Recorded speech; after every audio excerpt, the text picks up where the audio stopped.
여러분들은 천륜을 끊어낼 수 있다고 생각하시나요? 다른 건 다 끊어내도 천륜만큼은 끊어지지 않는 거라고 저도 생각했습니다. 그래서 친모를 오랫동안 곱씹고 그리워했던 거겠죠. 이 기억이라는 게 참 신기하게도 오랜 시간 세월이 흐르면서 어느 정도 미화가 되더라고요. 분명 저를 버린 사람이고 미운 사람인데 그래도 친모라고 어떻게 살고 있나 궁금했네요. 어린 시절 저는 길에 버려졌어요. 친모가 제 어깨를 붙잡고 한참을 바라보시더니 여기 잠시 있으라는 말을 하시고는 어디론가 사라지셨죠. 다시 올 거라는 확신에 그 자리에서 망부석처럼 밤까지 서 있었던 기억이 나요. 떼를 쓰며 울면서 엄마를 기다려야 한다고 한참을 실랑이를 하다가 결국엔 보육원에 들어가게 됐던 그날. 그때까지만 해도 엄마가 저를 다시 찾으러 올 거라고 믿고 있었습니다. 잠시 실수가 있었을 거야, 엇갈렸을 거야 생각하며 하루, 이틀, 3일, 4일 시간을 보내며 엄마를 애타게 기다려봤지만 결국에 엄마는 저를 찾으러 오지 않았어요. 그러다가 문득 헤어지기 전 엄마가 제 귓가에 해주셨던 말이 떠올랐습니다. 엄마는 우리 딸한테 항상 미안해. 그 말이 기억난 순간 제가 버림받은 건 우연이 아니라는 걸 깨닫게 되면서 마음이 무너져 내렸습니다. 그 어린 나이에 가장 사랑하는 사람에게서 버림받았다는 사실을 감당해야 한다는 게 얼마나 힘든 일이었겠어요. 어린 나이였던 저에게 그 분위기와 상황은 너무 날 것으로 다가왔습니다. 정말 가혹하더라고요. 더 슬펐던 건 친모에 대한 기억이 점점 흐려진다는 것이었어요. 기억의 용량은 제한되어 있었기 때문에 다른 새로운 경험을 할수록 친모의 얼굴과 목소리가 어떨 땐 도무지 기억이 나지 않더라고요. 그래도 잊혀지지 않았던 그 말, 미안하다는 말을 떠올리며 그 사람은 지금 뭘 하며 살까? 나를 기억이나 해줄까 생각하며 그리움과 미움이 동시에 드는 복합적인 감정으로 친모를 생각하곤 했습니다. 그래도 친모의 이름 석자만큼은 잊지 않았어요. 그 이름과 비슷한 이름이 들린다면 어김없이 길거리에서라도 뒤돌아보곤 했죠. 보육원에 들어간 지 얼마 지나지 않아 저는 좋은 부모님을 만나 입양이 됐어요. 봉사활동을 하러 주기적으로 오셨던 분들인데 보육원에서 늘 동생들을 먼저 챙기는 저의 모습에 자꾸 신경이 쓰이고 눈에 아른거려 입양을 결정하셨다고 하셨어요. 첫눈에 저만 보였고 운명처럼 가슴에 박힌 느낌이 딱 입양하라는 하늘의 계시였을 거라고 말씀하시더라고요. 처음엔 거부 반응이 좀 있었어요. 난 엄마가 있는데, 원래 함께하던 가족이 있는데 왜 새로운 부모를 만나서 따라가야 하지? 왜 거기서 살아야 하지? 하면서 남몰래 울곤 했습니다. 하지만 마음이 따뜻하신 양부모님의 손을 잡자마자 이상하게 따라가고 싶더라고요. 오랫동안 아이를 너무 원했지만 건강상의 문제로 임신을 할 수 없었던 분들이었기에 자연스레 입양을 준비하고 계셨대요. 그분들은 아이를 간절히 원했고 저는 부모를 간절히 원했고 그렇게 저희는 새로운 형태의 가족이 됐습니다. 처음엔 눈치도 많이 보고 쑥스러워하고 머뭇대니까 어머니께서 저에게 이런 말씀을 하시더라고요. 너는 어린 애야. 어른답게 굴지 않아도 돼. 하고 싶은 거 마음껏 하고 고집도 부리고 애처럼 굴어도 되는 거야. 새로운 부모님께서는 저의 본 모습을 이끌어내려 많은 노력을 해주셨어요. 화가 날 땐 화를 내라. 서운할 땐 말을 해라. 갖고 싶은 게 있을 땐 설득을 해달라. 처음엔 그런 것들이 어색하고 힘들었지만 하나씩 해나가니 어느새 점점 익숙해지더라고요. 온 마음을 다해 진심으로 바라고 또 바란 후 얻은 자식이 저였다며 부모님 모두 저를 엄청 사랑해 주셨어요. 이런 나를 왜 이렇게 사랑해 주는 걸까 궁금해서 학창시절 때 아버지에게 여쭤본 적이 있어요. 아빠는 왜 나한테 이렇게 잘해줘? 왜 나밖에 없다고 하는 거야? 부모가 자식을 사랑하는 건 당연한 거야. 이유가 필요 없지. 제가 어떤 일을 하든 어떤 형태로 살아가든 묻고 따지지도 않고 저를 사랑해줄 사람이 2명이나 있다는 사실이 너무 든든했어요. 어쨌든 저를 선택해 주셨고 믿어주신 거잖아요. 이 사랑하는 사람들에게 실망을 시키고 싶지 않아서 더 모범적으로 살았던 것 같아요. 이분들이 만약 저에게 실망을 하면 입양을 했던 걸 후회하는 일이 생기진 않을까 하는 불안감도 어느 정도 마음속에 자리 잡고 있었던 것 같기도 합니다. 한번 버림받은 그 트라우마는 좀처럼 씻겨지지 않았거든요. 마음의 상처가 많은 저였지만 그래도 부모님을 잘 만난 덕분에 성인이 될 때까지 좋은 환경에서 좋은 교육을 받으며 사랑을 듬뿍 받고 자랐습니다. 제가 하고 싶은 일이라면 적극적으로 지원을 해주셨기 때문에 공부를 하면서 단 한 번도 부족함을 느낀 적이 없네요. 결국 저는 원하던 일을 하며 살아가게 됐습니다. 제가 판사가 됐을 땐 저희 부모님이 저보다 훨씬 더 좋아해 주셨어요. 역시 우리 딸이 해낼 줄 알았다며 세상에서 제일 자랑스럽다며 현수막을 제작해서 동네에 설치하신다는 거 듣고 말렸네요. 진심으로 뜨거운 눈물을 흘려주시는 부모님을 꼭 안고 말했어요. 평생 효도하겠다고요. 저에게 주신 사랑만큼은 되돌려 드릴 순 없겠지만 최선을 다해 2분을 모시겠노라고 그 자리에서 약속했습니다. 이제는 보답을 하겠다며 돈 봉투를 드려도 부모님은 거절을 하시더라고요. 계속 찔러 넣어도 화를 내며 다시 되돌려 주셨네요. 한창 돈 들어갈 때 많은 나이에 부모에게 돈 쓰지 말라며 제가 이룬 업적이니 저보고 누리라며 그 돈에 더 많은 돈을 보태서 돌려주시더라고요. 그리고 생일 때가 되니 저 몰래 제 드림카를 준비해서 선물해 주셨어요. 남들은 속사정을 알지도 못한 채 저의 상황을 보고 곱게 자랐다, 온실 속의 화초 같다, 부족함 없이 자라서 너무 해맑기만 하다 등등 오해를 많이 하시더라고요.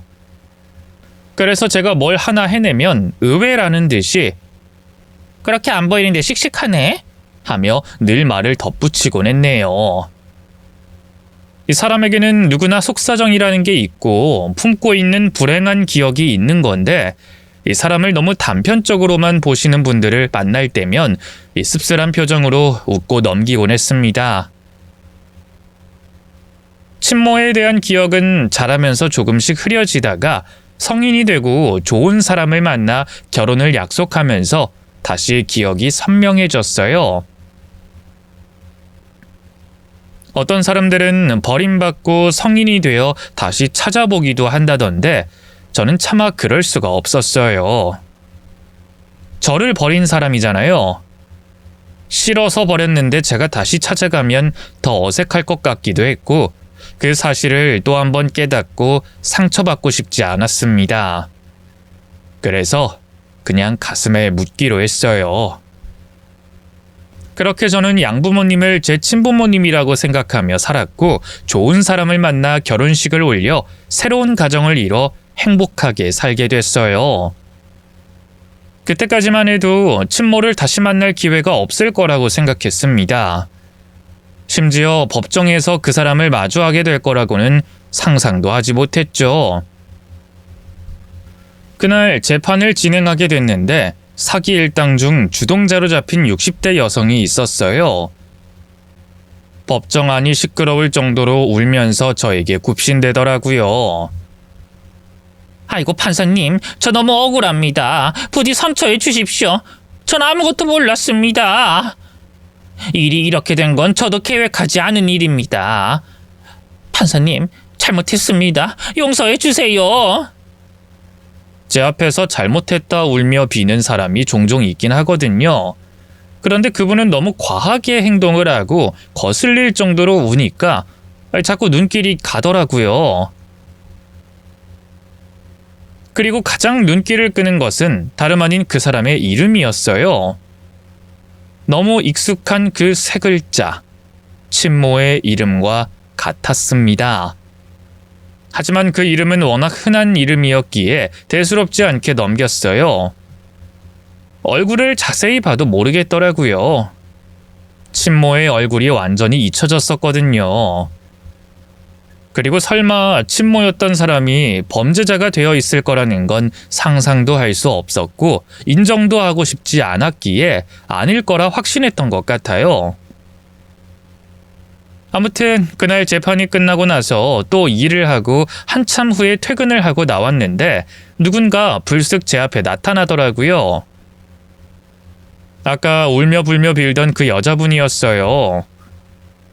너무 갑자기 나타나셔서 깜짝 놀라 뒷걸음질을 치니까 그분이 저에게 성큼 다가오셔서 제 얼굴을 빤히 들여다보시더라고요. 판사님, 혹시 우리 어디서 본 적 있었나요? 낯이 익은데. 저는 초면인데요. 이상하다. 분명 얼굴이 익숙한데. 아무튼 판사님, 저 잘 좀 봐주세요. 판사가 뭡니까? 군중의 지팡이 아닙니까? 이미 제가 할 일은 다 끝났고요. 이렇게 사적으로 찾아오시면 안 됩니다.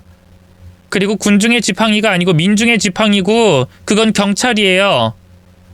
아무튼 그게 그거잖아요. 오늘 판사님의 경솔한 판단으로 인해서 제 인생이 무너질 수 있다는 걸 알아주셔야 해요. 그 권력을 저같이 힘들게 사는 사람에게 휘두르면 어떡합니까? 민주주의 사회 아니에요? 어려운 사람은 도와주고 잘 사는 사람을 경계해야 하는 게 판사님의 역할 아닙니까? 오늘 진짜 너무하셨어요. 나이도 젊어 보이는데 판사님이 인생에 대해서 알아요? 기구한 인생에 대해서 아시냐고요? 남편 하나 잘못 만나는 바람에 젊은 시절에 혼자가 되고 우리 딸을 다른 곳에 보낼 수밖에 없었던 그 사연을 판사님이 어떻게 이해하겠냔 말이에요. 그런데 가만히 있어보자. 판사님 나이가 어떻게 되세요? 가만 보니 어렸을 적 헤어졌던 제 딸이랑 닮았네요. 눈매랑 입가가 너무 똑같은데? 귀 뒤에 점도 똑같네. 우리 딸은 왼쪽 엉덩이에 큰 점이 있었는데. 그 말을 들은 순간 제 심장이 멎는 기분이었어요. 제 왼쪽 엉덩이에 큰 점이 있었거든요. 제 눈빛이 마구 흔들리자 그쪽도 분위기가 이상해짐을 눈치챘는지 한 걸음 더 다가와서 제 얼굴을 살펴보더라고요. 그렇게 저희는 한참을 서로를 바라봤습니다. 그리고 잠시 후 그쪽에서 먼저 입을 열더라고요. 혹시 30년 전에 땡땡 시장에서 맞니? 그 말이 끝나기도 전에 제 눈에서 눈물이 뚝 하고 떨어졌어요. 제 앞에 있는 이 사람이 제 친모일 거라는 이상한 느낌이 오더라고요. 제가 아무 말 없이 눈물부터 흘리자 그 여자의 얼굴이 순식간에 일그러지며 눈물이 고이더라고요. 어머머, 내 딸 맞아요? 맞네, 맞죠? 그분은 그렇게 외치고 저를 꼭 안았습니다. 그리고 연신 미안하다고, 엄마가 죄인이라고 오열을 하더라고요. 저는 그대로 몸이 굳어서 아무것도 할 수가 없었어요. 예전부터 친모를 다시 만나게 된다면 내 감정이 어떨까 상상을 해본 적이 있었어요. 그리웠고 원망했다며 오열을 하며 주저앉을 거라고 생각했는데 그 상황에 직면하니 오히려 냉정해지더라고요. 서로 이런저런 이야기를 통해 그때 헤어진 친모라는 걸 확신하고 난 후 저는 눈물이 쏙 들어갔어요. 그리움이고 뭐고 화부터 나더라고요. 그리고 가장 궁금했던 걸 물어봤습니다. 그날 왜 그랬어요? 버린 거 맞죠? 나 버렸잖아요, 시장 길바닥에서. 그땐 정말 어쩔 수 없었단다. 찢어지게 가난한 환경에서 널 키우느니 그냥 따로 사는 게 나을 것 같았어. 그럼 보육원에 보낼 것이지 왜 길거리에 버렸어요? 내가 그날 그 자리에서 얼마나 오랫동안 기다렸는지 알아요? 그쪽은 나한테 씻을 수 없는 상처를 남겼어요. 그래서 난 이 만남이 반갑지도 않고 오히려 불쾌해요. 엄마가 몰랐어. 아무것도 몰랐어. 그때 나는 정신이 너무 없었고 인생 끝자락에서 위태롭게 서 있는 기분이었어. 이런 말해도 될지 모르겠지만 이 상황이 우리를 이렇게 만든 거야. 나는 혼자 사는 것도 버거운 상태였어. 그래서 자식이라는 존재가 무섭게 느껴졌단다. 배고프다고 울 때마다 엄마 가슴이 얼마나 찢어졌는지 아니? 엄마라면 마땅히 자식을 챙기고 책임져야 할 의무가 있는 거지만 그때 나는 너무 약하고 힘이 없었어. 그날 충동적인 마음으로 널 잡은 손을 놓고 도망을 치긴 했지만 정신을 차려보니 내가 몹쓸 짓을 했구나 싶어서 뒤늦게 시장 바닥을 샅샅이 뒤졌어. 하지만 넌 이미 없어졌더라. 그날 나 혼자 시장 바닥에 주저앉아 어찌나 오열을 했는지 몰라. 진심으로 그날 이후로 너를 잊은 적이 단 한순간도 없었어. 너는 내가 살아갈 수 있게 만들어준 원동력이었고 죄책감이었고 유일한 가족이었어. 이렇게 잘 커졌구나. 고맙다. 너무 고마워. 그리고 너무 미안하다. 엄마가 돼가지고 이런 모습을 보이게 돼서 면목이 없구나. 그분은 그 말을 하시고는 제 앞에서 무릎을 꿇고 고개를 조아리셨어요. 이런 식으로 친모와 재회를 하게 될 줄은 몰랐어요.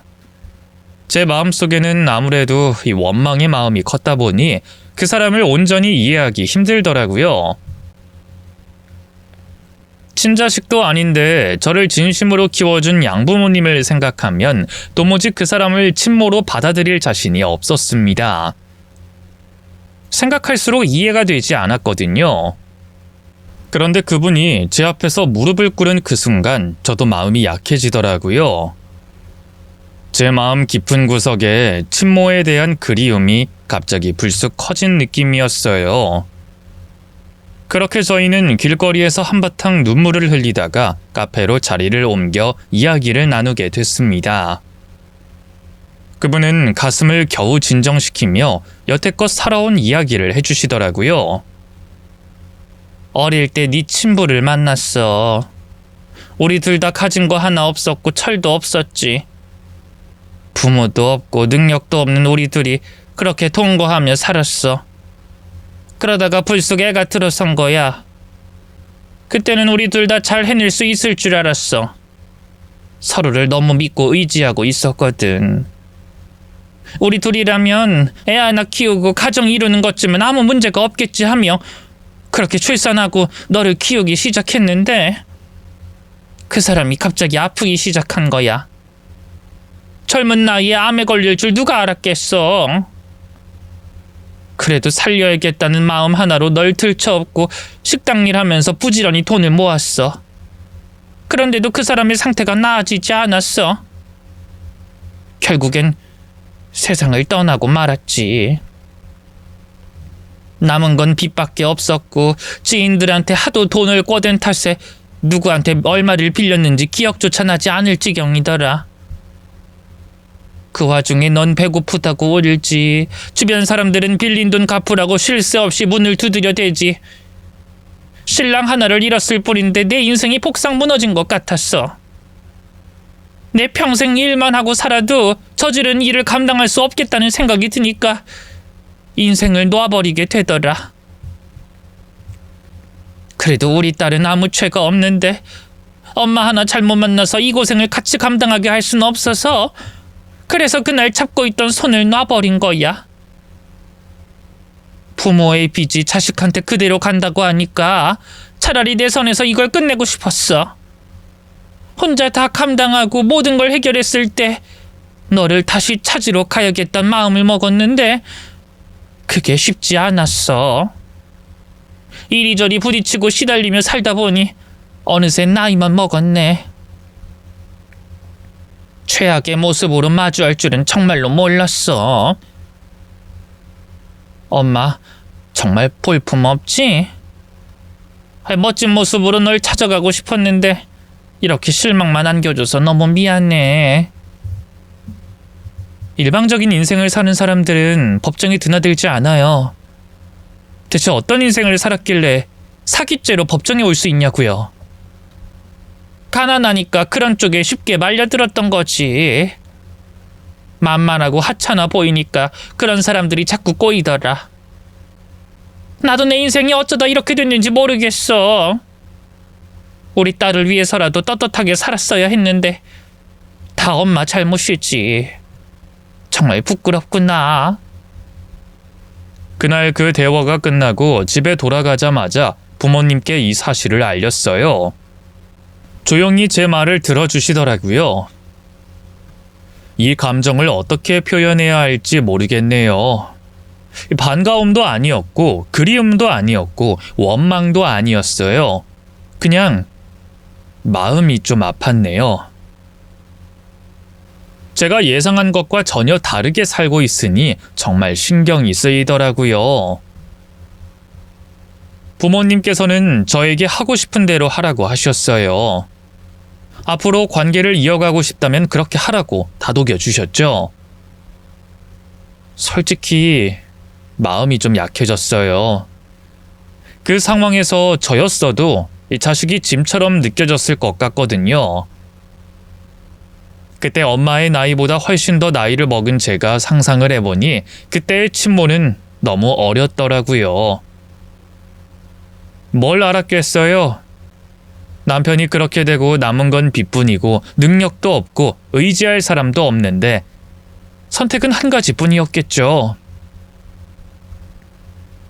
이제는 친모를 미워하기보다는 또 다른 가족이라고 생각하고 교류를 이어가겠다 마음을 먹게 됐죠. 친모는 언제든지 놀러오라며 저에게 주소를 하나 알려주셨어요. 문득 궁금하더라고요. 마음고생하며 살았는지 볼이 쏙 들어간 그 얼굴이 자꾸만 아른거려서 결국엔 전화를 드려 찾아가기로 마음먹었습니다. 계속 통화 중이시길래 그냥 문 앞에다가 두고 올 생각으로 과일 바구니를 하나 사갔어요.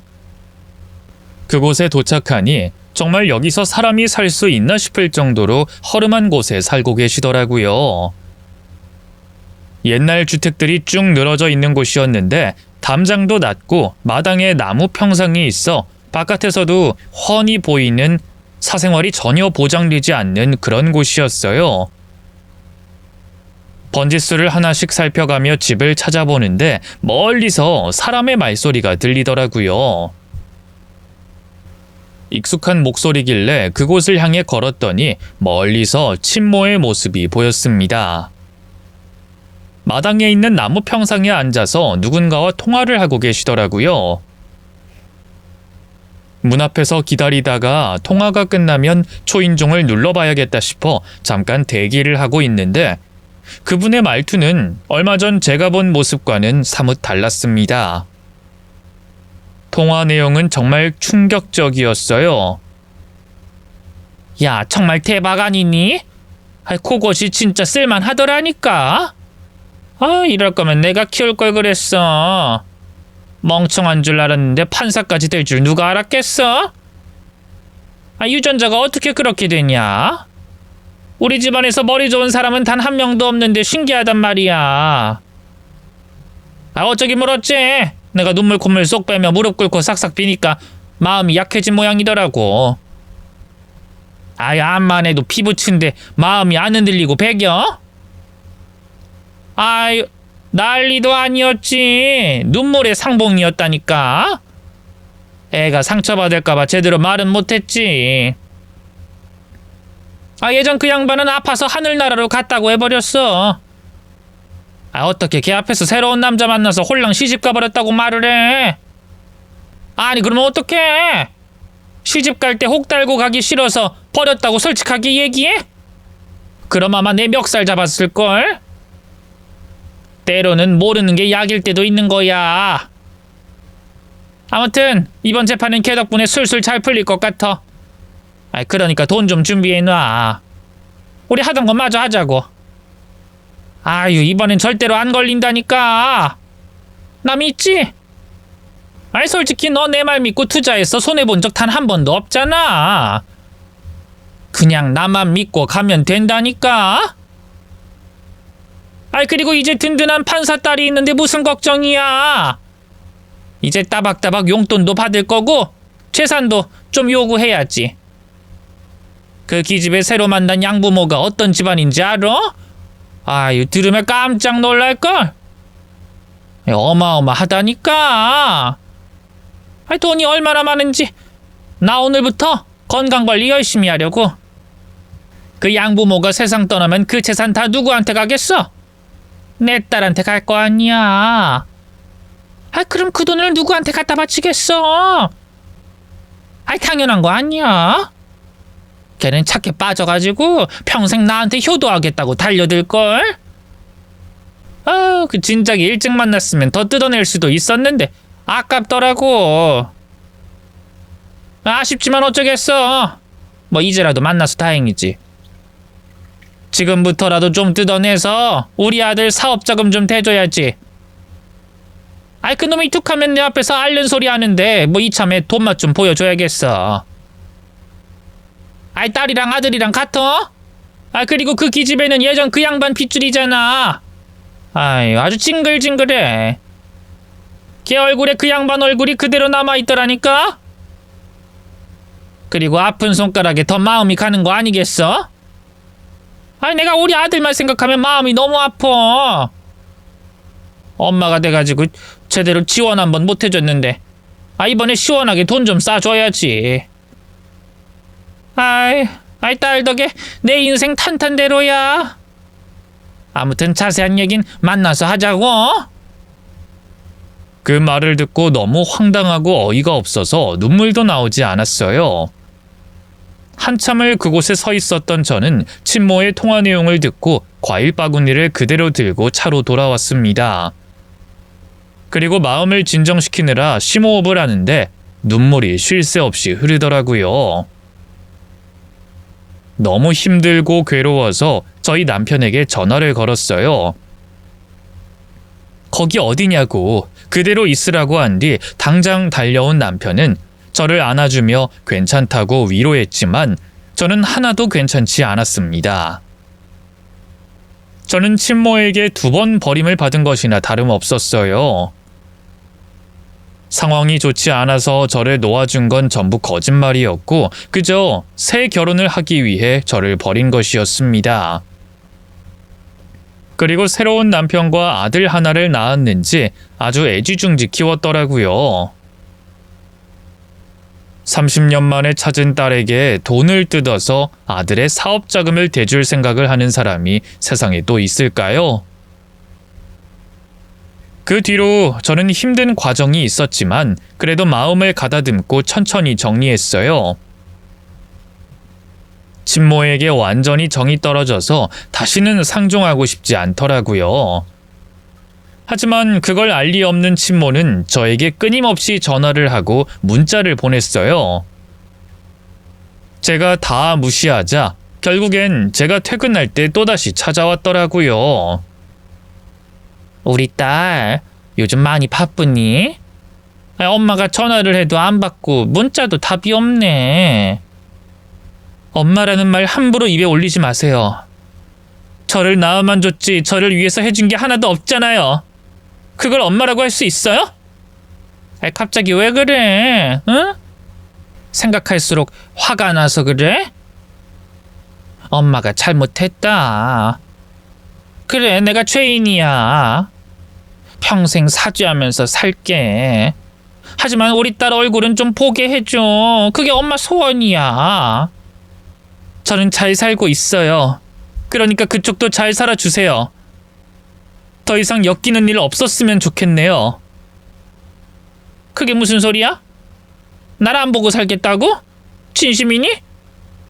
우리가 어떻게 만났는데 이렇게 만난 것도 다 인연이잖아. 여태껏 살아왔던 것처럼 전 그렇게 살고 싶어요. 남남처럼 살고 싶다고요. 그러니까 돌아가세요. 저기 우리 딸. 엄마가 정말 미안해. 하지만 그렇게 할 순 없어. 어렵게 만났는데 어떻게 또다시 없는 사람처럼 살 수 있어? 난 그렇게 못해. 널 보면 이렇게 가슴이 찢어지도록 아픈데 못 보고 산다는 건 말이 안 돼. 두려움에 벌벌 떨던 그 모습은 딸을 잃을까봐 느끼는 불안함이 아니고 딸 덕분에 차지하게 될 이득을 날려버리는 것에 대한 미련으로 보였습니다. 그리고 깨달았어요. 그 사람은 제 엄마가 될 자격이 없는 인간이라는 것을요. 그래서 저는 그날 그 순간부터 친모를 제 인생에서 지우기로 결심하며 이렇게 말했어요. 어쨌든 그쪽은 날 버린 사람이고 난 그 상처를 치유하느라 평생을 바쳤어요. 양심이 있다면 제 인생에서 빠져주세요. 그리고 혹시나 해서 말씀드리는 건데 주변에 제 이름 대면서 이용해 먹을 생각 추호도 하지 마세요. 제 인생을 위기에 빠뜨렸으니 이젠 조용히 좀 사시라고요. 솔직히 저 많이 실망했어요. 자라오면서 친모는 어떤 사람일까, 어떤 얼굴일까 수없이 상상했거든요. 근데 직접 보니 모든 게 기대 이하였어요. 존경스러운 부분이 조금도 없는 사람을 제가 왜 친모로 모셔야 되나요? 이제 더 이상 연락하지 않으셨으면 좋겠어요. 그쪽이랑 더 이상 엮이고 싶지 않다는 뜻이에요. 친모는 너무 황당한지 말도 꺼내지 못하고 가만히 저를 쳐다보더라고요. 최대한 침착하게 마음을 진정시키고 그럼 조심히 가세요 하고 뒤돌아 돌아왔습니다. 그 뒤로 친모는 저에게 연락을 하지 않았어요. 궁금증으로 친모를 끊임없이 생각하는 것보다는 이렇게 나쁜 모습을 보고 칼같이 끊어낼 수 있는 게 어쩌면 더 좋은 것 같다는 생각이 들더라고요. 이제는 다 끝났겠거니 생각하며 최대한 잊고 살았어요. 더 이상의 미련이 없으니 오히려 홀가분했네요. 저에게 소중한 부모님과 남편이 있었기 때문에 쉽게 제자리로 돌아올 수 있었어요. 이제는 친모가 제 인생을 무너뜨릴 순 없었습니다. 저에게는 버팀목같이 든든한 사람들이 있으니까요. 친모의 등장으로 제 곁에 있는 사람들에 대한 소중함을 더 느낄 수 있는 계기가 됐네요. 거기서 인연이 끝이 났다면 얼마나 좋았을까요? 그랬다면 아마 저는 친모의 사악한 통화 내용마저도 덮어주고 미화했을 거예요. 하지만 친모는 저와의 인연을 끝까지 놓지 않으려고 발악을 하더라고요. 주소를 알려주지 않은 저희 집에 불쑥 쳐들어올 줄은 몰랐어요. 친모와의 일이 잊혀질 때쯤 한참 지난 어느 날 누군가가 밤중에 현관문을 쾅쾅 두드렸습니다. 처음에는 술 취한 사람이 집을 잘못 찾은 줄 알고 열어주지도 않고 가만히 있었어요. 그런데 바깥에서 누군가 제 이름을 부르는 소리가 들리더라고요. 깜짝 놀라서 현관문을 열어봤더니 친모가 떡하니 서 있었습니다. 놀란 눈으로 바라보자 당당하게 묻더라고요. 왜 이렇게 문을 늦게 열어? 저희 집 주소는 어떻게 알았어요? 우리 딸 집 주소를 엄마가 아는 게 당연한 거지. 그게 그렇게 놀랄 일이야? 제가 그때 말씀드리지 않았나요? 더 이상 연락하고 싶지 않다고 분명 말씀드렸을 텐데요. 천륜이 괜히 천륜이겠어? 비켜봐! 우리 딸 어떻게 사는지 좀 보게. 이제는 뻔뻔함으로 무장하기로 마음먹었는지 태도를 바꾼 채로 저희 집에 불쑥 들어오더라고요. 자연스레 소파에 털썩 앉더니 차 한 잔만 내올 수 없겠니? 아님 과일 좀 깎아도 좋고 하며 저에게 어이없는 요구를 하며 당당하게 굴었네요. 화가 나서 당장 나가달라고 힘있게 얘기했더니 친모는 그제야 본색을 드러냈습니다. 생각해보니 너무 억울하더라고. 딸이 이렇게 잘 살고 있는데 나는 왜 엄마 대접을 받지 못하는 거지? 너가 태어난 건 전부 내 덕분이잖아. 내가 널 낳지 않았더라면 이 좋은 세상을 살 수 있었겠어? 잊었어요? 그쪽은 날 포기했어요. 낳아놓고 버린 부모는 부모 대접 받을 자격도 없다는 거 몰라요? 결과적으로 본다면 그 일 덕분에 너도 좋은 양부모 만나서 모자람 없이 자랐잖아. 가난한 주제에 자식 낳고 악착같이 키우는 부모보다 차라리 그게 낫지 않겠어? 나는 너의 인생을 위해 최선을 다한 부모였어. 너는 엄마 마음 너무 모른다. 내가 왜 널 놓아줬겠니? 더 좋은 세상에서 살길 바라는 마음으로 보내준 거잖아. 거짓말! 새로운 남자한테 시집 가려고 날 버렸으면서. 뭐? 누가 그런 말을 해? 말도 안 되는 소리 하지 말고 엄마 말 좀 들어. 난 서운해서 그래. 너가 성인이 되고 이렇게 좋은 직업 가지게 됐으면 엄마를 한 번쯤은 찾아왔어야 하는 거 아니야? 물론 내가 먼저 널 찾으러 갈 수도 있었겠지. 하지만 난 늙었잖아. 이 나이에 잃어버린 딸 찾으러 다니는 거 쉽지 않아. 그리고 너 판사잖아. 마음만 먹으면 사람 신상 하나쯤은 쉽게 조사할 수 있는 거 아니야? 나는 그게 너무 괘씸한 거야. 엄마를 충분히 찾을 수 있었을 텐데 일부러 손을 놓아버린 거잖아. 너랑 나랑 같니? 너는 나를 언제나 찾을 수 있었잖아. 부잣집 부모 만나서 과거 지우고 살고 싶은 마음은 알겠는데 그래도 네 뿌리를 잊으면 안 되지. 엄마가 널 그리워하며 평생을 살아야겠어? 난 적어도 네가 나한테 찾아와서 낳아줘서 고맙다고, 뭐 다 이해한다고, 같은 여자로서 충분히 공감한다고 위로해주고 감사함을 표현해줄 줄 알았어. 근데 넌 낳아준 은혜도 무시한다 이거지? 나 얼마 전에 2심 재판 받은 거 알지? 나 정말 너한테 너무 실망했어. 내 딸이면서 판사면서 어떻게 손 한 번 안 쓸 수가 있어? 어떻게 티끌만큼도 도움을 안 줄 수가 있어? 넌 진짜 엄마가 몰락하는 걸 봐야 속이 시원하겠니? 재판에 대해서는 그 누구도 권한이 없습니다. 그리고 내가 왜 그쪽을 도와줘야 하죠? 죄를 지었으면 벌을 받는 게 이 나라 법이에요. 내가 주변에 우리 딸이 판사라고 난 아무 걱정 없다고 얼마나 떠벌리고 다녔는데 내가 얼마나 얼굴이 뜨거워졌는지 알기나 해? 어떻게 엄마를 이딴 식으로 패대기 칠 수가 있냔 말이야. 네가 사람이라면 나한테 이러면 안 되지. 제가 지금 잘못 들은 건가요? 시장 바닥에 딸을 버린 친모가 할 소리는 아닌 것 같은데요. 그래, 100번 이해할게. 네가 심술 부렸다고 쳐. 그래도 우리는 엄마와 딸의 관계야. 네가 날 무시해도 상관없다 이거야. 하지만 부모에게 도리는 해야지. 도리가 별거야? 그냥 성의 표시만 하면 되는 거잖아. 그거 힘들다고 엄마 무시할 건 아니지? 나도 잘못한 게 있으니까 많은 거 바라지 않어. 그냥 용돈만 좀 달라는 거지. 뭐라고요? 용돈이요? 그래. 널 낳아준 값은 받아야겠다. 난 그게 잘못됐다고 생각하지 않아. 지금의 너를 있게 한 사람이 바로 나잖아. 너의 유전자, 모든 것들이 어디서 온 거겠어?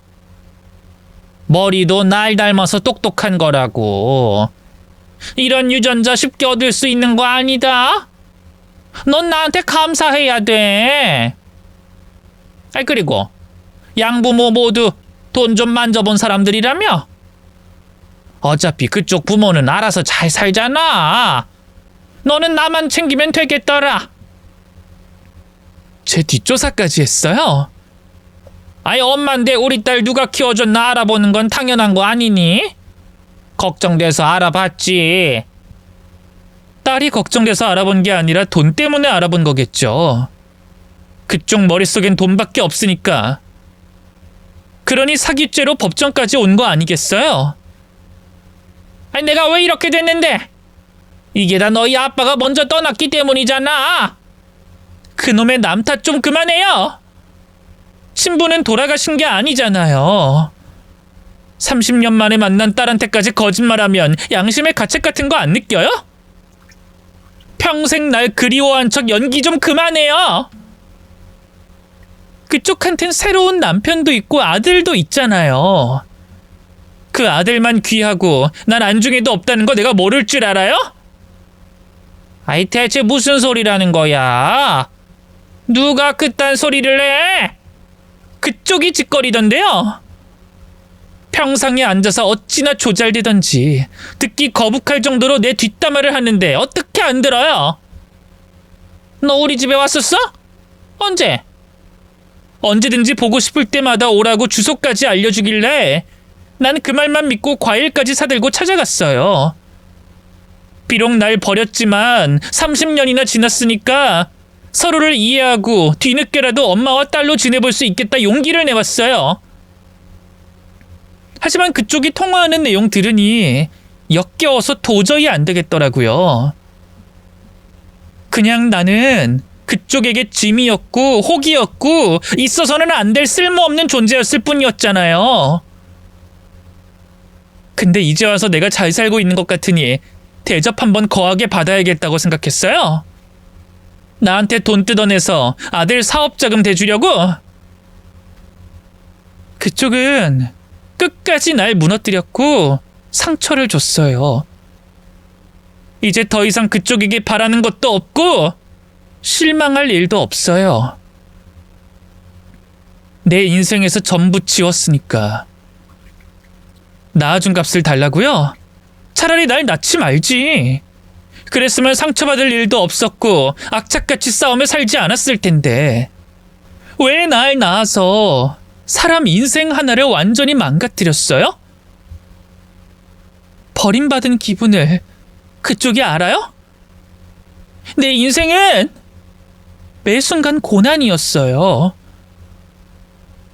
그쪽이 무슨 짓을 저질렀는지 가늠조차 못하고 있는데 나는 왜 또 별거 아닌 사람에게 상처를 받아야 하는 거냐고요? 차라리 사람이 일관되기라도 하면 이해라도 하겠어요. 나 말고 다른 자식은 아주 금지오겹 키웠던데 이걸 내가 어떻게 받아들여야 돼요? 자식을 두고 차별하고 짐짝 취급하는 여자를 내가 친모로 극진히 모셔야 하는 이유가 한 가지라도 있으면 말해봐요.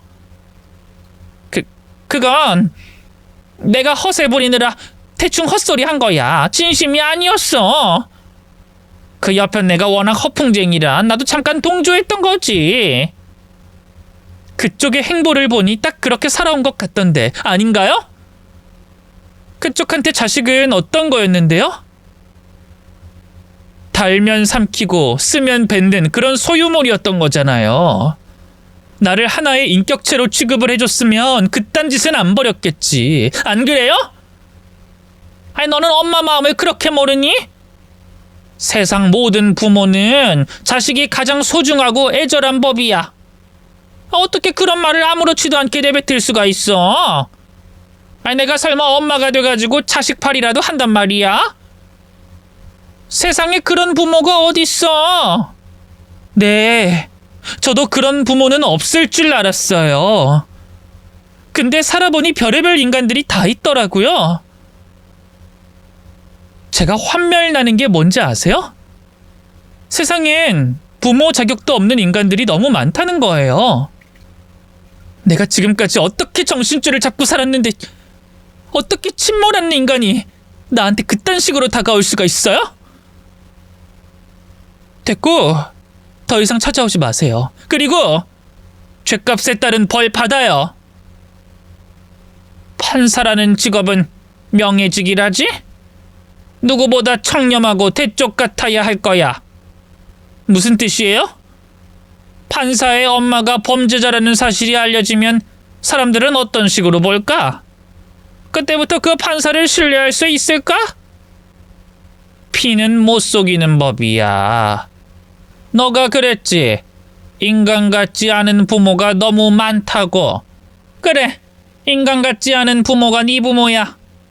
어때? 이제야 심각한 상황이 와닿지 않아?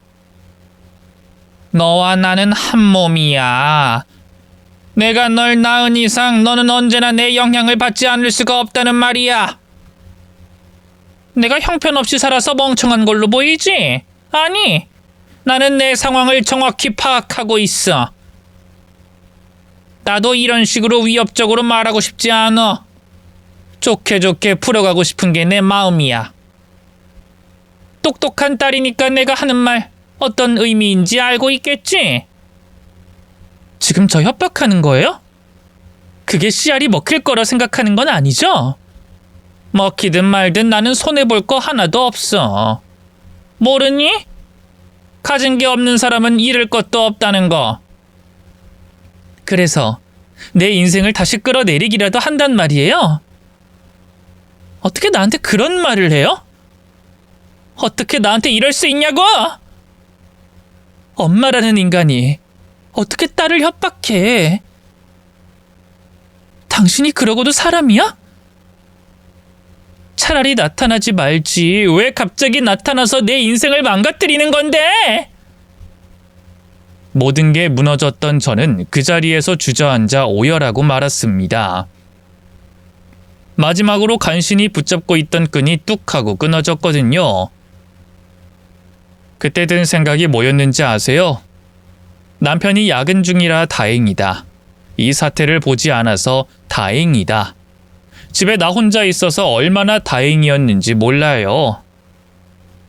친모는 저의 숨기고 싶은 과거이자 아킬레스건이었습니다. 바로 그때였어요. 아랫집에 살고 있던 저희 양어머니께서 비밀번호를 누르고 현관문을 열고 들어오시는 거예요. 가끔씩 반찬을 가져다 주시러 들리곤 하셨는데 제가 전화도 받지 않고 위층에서 언성이 높아지니 걱정돼서 오셨나 봐요. 저희의 광경을 보고 깜짝 놀라 얼어붙으시더라고요. 친모는 저희 어머니를 보고 어머, 인사가 늦었네요. 저 엄마 되는 사람이에요. 하며 인사를 건넸지만 분위기는 냉랭했습니다. 제가 쉴 새 없이 통곡을 하고 있었거든요. 저는 살면서 맹세코 저희 어머니가 언성을 높이는 일은 단 한 번도 보지 못했습니다. 저를 꾸짖은 적도 없었고 항상 차 한잔 하자 하며 조곤조곤 사랑의 충고를 해주는 편이셨죠. 그런데 바로 그날 저는 처음 봤어요. 동물같이 포효를 하는 저희 어머니를요. 우리 딸한테 무슨 짓이야?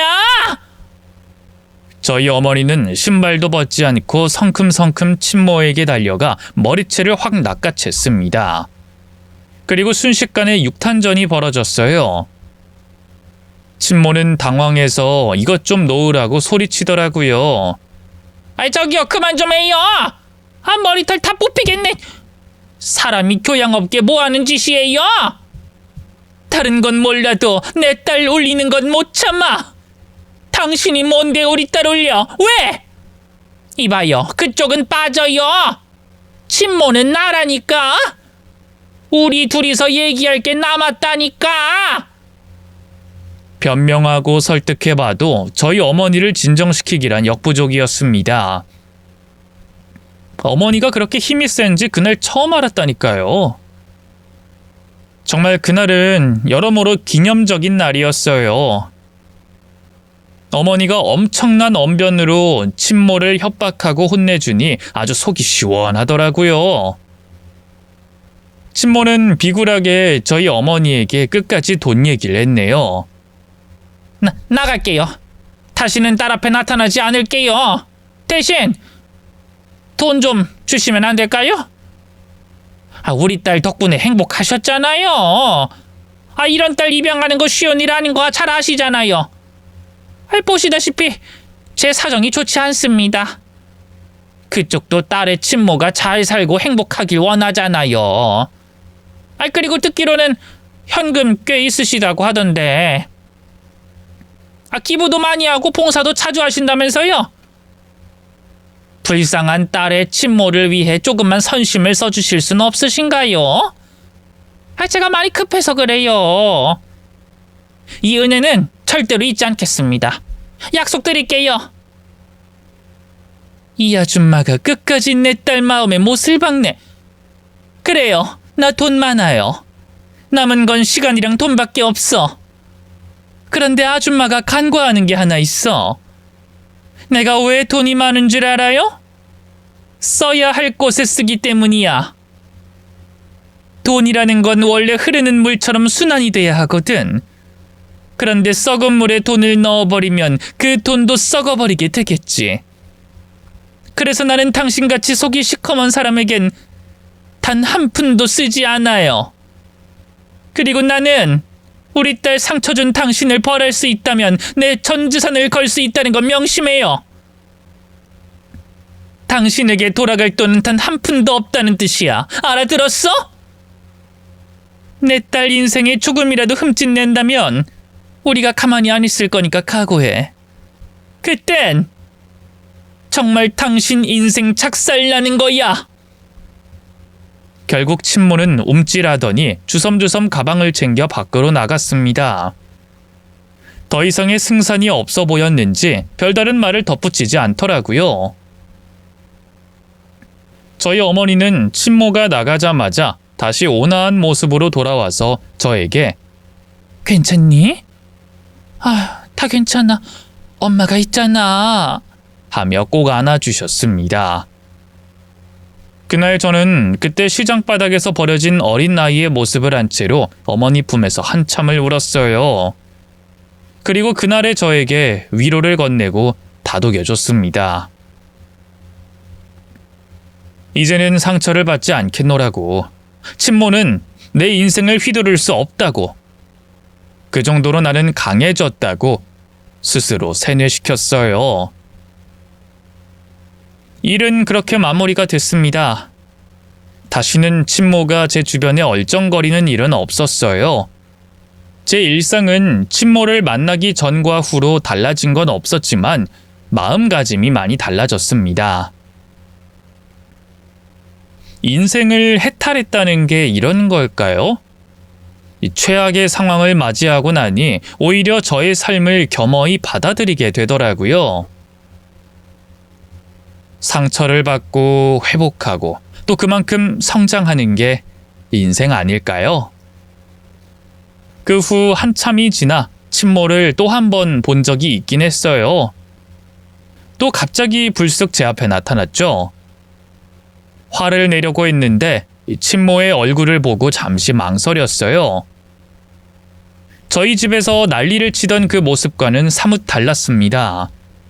다소 초연해진 표정으로 저에게 봉투 하나를 내밀더라고요. 뭔지 몰랐던 저는 친모에게 물었습니다. 이게 뭔데요? 받아. 엄마가 돼가지고 딸 용돈 한 번 못 준 게 마음에 걸려서 그래. 됐어요. 안 받습니다. 난 영원히 너의 곁에 있을 순 없는 걸까?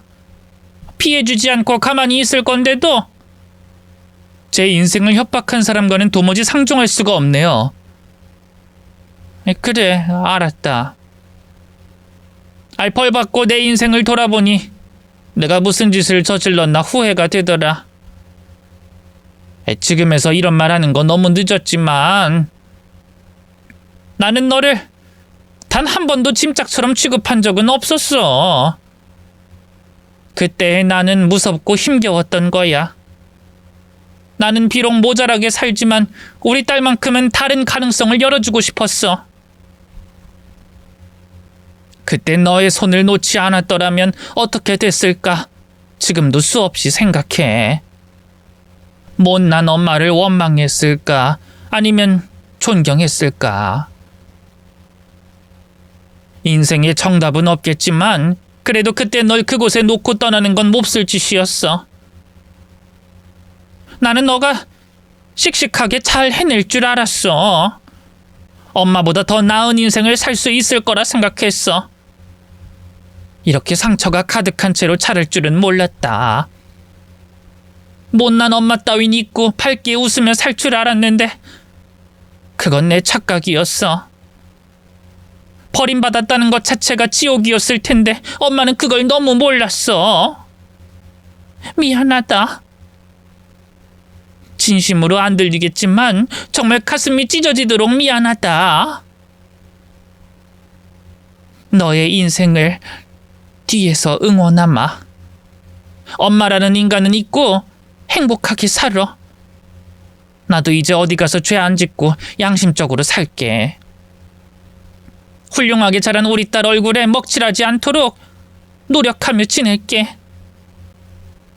그게 친모와의 마지막 만남이었어요. 제 인생을 지배했던 친모와의 기억은 그날 이후로 완전히 작별을 했네요. 제 인생도 참 구질구질하지 않나요? 어린 시절의 트라우마는 이렇게 무섭습니다. 그래서 저는 제 아이만큼은 사랑을 듬뿍 받는 밝은 사람이 될 수 있도록 심혈을 기울이고 있어요. 물론 저도 초보 엄마인지라 때로는 아이에게 상처도 주고 잊지 못할 기억을 심어줄 때도 있겠지만 그래도 중요한 건 나는 너를 언제나 사랑하고 있다는 걸, 누가 뭐래도 나는 너의 편이라는 사실을 각인시켜 주려고 노력하고 있습니다. 부디 저희 아이가 자존감이 높은 사람으로 자랐으면 좋겠어요. 앞으로도 저는 수없이 위기를 맞이하고 수없이 무너지겠죠. 하지만 이젠 두렵지 않아요. 저를 사랑해주고 믿어주는 사람들이 있으니까요. 부디 제 사연이 누군가에게는 힘이 되고 희망이 됐으면 좋겠네요. 지금도 부모의 부재를 느끼며 살아가고 있는 수많은 아이들이 있을 테니까요. 이 사연을 결핍이 있는 모든 분들에게 바칩니다. 사람이라면 누구나 말 못할 사정 하나쯤은 있는 거잖아요. 우리 모두 잘 이겨내고 씩씩하게 살아가도록 해요. 인생은 그럼에도 살아볼만 하니까요. 지금까지 제 사연 들어주셔서 너무 감사드립니다. 저는 다시 한 명의 사회 일원으로 돌아가 제가 맡은 의무를 성실하게 해내도록 하겠습니다. 그럼 안녕히 계세요.